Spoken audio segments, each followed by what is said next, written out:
আসসালামু আলাইকুম, সকলকে আমন্ত্রণ আনন্দ টিভি রাতের সংবাদে। আপনাদের সঙ্গে আছি আমি ছোঁয়া খন্দকার। রংপুরে আধুনিক ক্রিকেট স্টেডিয়ামের ঘোষণা স্বয়ং প্রধানমন্ত্রীর।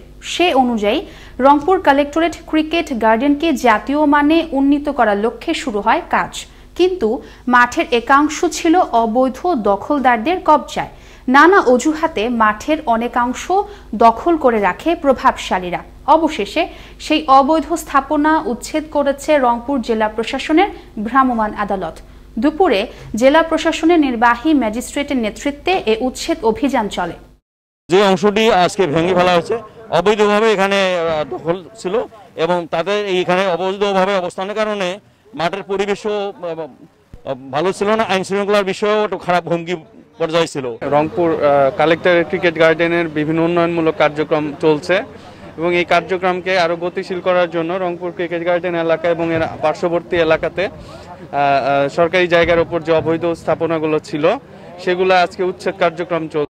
ঘন কুয়াশায় পাটুরিয়া দৌলতদিয়া নৌরুটে ফেরি লঞ্চ স্পিডবোট চলাচল বন্ধ। রাতে ঘন কুয়াশায় নৌপথে দুর্ঘটনা এড়াতে সকাল 10টা পর্যন্ত বন্ধ রাখতে হচ্ছে ফেরি চলাচল। এতে ফেরি পারের জন্য যাত্রীবাহী বাস, কোচ সহ পণ্যবাহী ট্রাকে সৃষ্টি হচ্ছে দীর্ঘ যানজট। বিশ্ব মানবাধিকার দিবস উপলক্ষে ময়মনসিংহের ফুলপুরে অনুষ্ঠিত হল র্যালি ও আলোচনা সভা।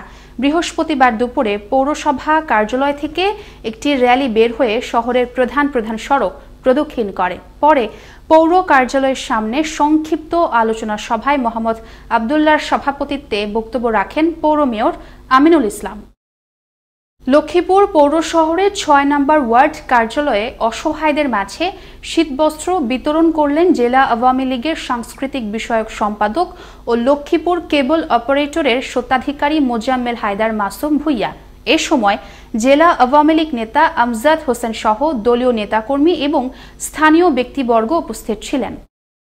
রংপুরের হাম রুবেলা টিকার সচেতনতা বৃদ্ধিতে সংবাদ সম্মেলন করেছে রংপুর সিটি কর্পোরেশন। বৃহস্পতিবার কর্পোরেশন হলরুমে প্যানেল মেয়র মাহমুদুর রহমান টিটুর সভাপতিত্বে উপস্থিত ছিলেন রংপুর সিটি কর্পোরেশনের প্রধান নির্বাহী রুহুল আমিন মিয়া এবং প্রধান স্বাস্থ্য কর্মকর্তা ডাক্তার কামরুজ্জামান সহ অন্যান্য কর্মকর্তাবৃন্দ।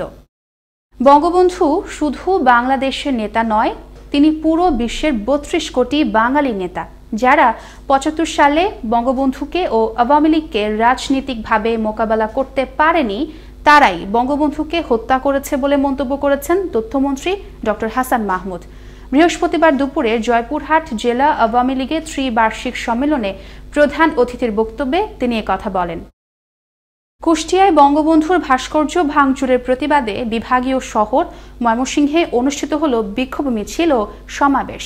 বৃহস্পতিবার নগরীর রেলওয়ে চত্বর থেকে মিছিলটি বের হয়ে প্রধান সড়ক প্রদক্ষিণ করে টাউন হলে গিয়ে শেষ হয়। মিছিলটি নেতৃত্বে ছিলেন জেলা আওয়ামী লীগের সভাপতি জহিরুল হক ও সাধারণ সম্পাদক মোয়াজ্জেম হোসেন বাবুল। অনুষ্ঠিত হল খাগড়াছড়ির সবুজ পাহাড়ে আইন শৃঙ্খলা রক্ষায় নিয়োজিত বাংলাদেশ সেনাবাহিনী 30 field regiment artillery Matiranga zone সদরে নিরাপত্তা সম্মেলন ও মতবিনিময় সভা। বৃহস্পতিবার সকালে অনুষ্ঠিত সভায় প্রধান অতিথি ছিলেন মাটিরাঙ্গা জোন অধিনায়ক লেফটেন্যান্ট কর্নেল নওরোজ নিকোশিয়ার। কক্সবাজারের উখিয়ার বালুখালীর রোহিঙ্গা ক্যাম্পে খাস কালেকশনের নামে চলছে ব্যাপক অনিয়ম। কর্তৃপক্ষের নিয়ম নীতি উপেক্ষা করে ইচ্ছে মতো ও রসিদবিহীন আদায় করা হচ্ছে টাকা। শুধুমাত্র রোহিঙ্গা ক্যাম্পে স্থাপিত অস্থায়ী বাজার থেকে এসব কালেকশনের কথা থাকলেও মোটেও মানা হচ্ছে না তা। এ থেকে রক্ষা পাচ্ছে না হোস্ট কমিউনিটির লোকজনও। কক্সবাজার জেলা প্রতিনিধি ইস্তেফ ফারুকের প্রতিবেদনে আরও জানাচ্ছেন মোস্তফা কামাল তোহা। বিশ্বের সর্ববৃহৎ শরণার্থী শিবির হিসেবে পরিচিত কক্সবাজার উখিয়ার টেকনাফ রোহিঙ্গা ক্যাম্প, যেখানে 12 লাখেরও বেশি রোহিঙ্গার বসবাস। এসব বসবাসরত লোকজনের বিভিন্ন প্রয়োজনের তাগিদে ক্যাম্প কেন্দ্রিক গড়ে উঠেছে বেশ কয়েকটি বাজার। সেখানে প্রতিদিন বাণিজ্য হচ্ছে কোটি কোটি টাকা। রোহিঙ্গা ক্যাম্পের ময়নারঘোনা সহ স্থাপিত অস্থায়ী 6টি বাজার থেকে খাস কালেকশনের নামে রাজস্ব আদায়ের উদ্যোগ নেয় উপজেলা বাজার কমিটি। সে মোতাবেক উপজেলা প্রশাসন ভূমি অফিসের মাধ্যমে চুক্তিভিত্তিক ভলান্টিয়ার নিয়োগ করেন। ভলান্টিয়ারগণ নিয়ম বহির্ভূতভাবে বাজার থেকে খাস কালেকশন না করে রাস্তায় গাড়ি থামিয়ে জোরপূর্বক আদায় করছে টাকা। এমনকি রসিদের মাধ্যমে টাকা আদায়ের কথা থাকলেও তা মানছেন না ভলান্টিয়ারগণ।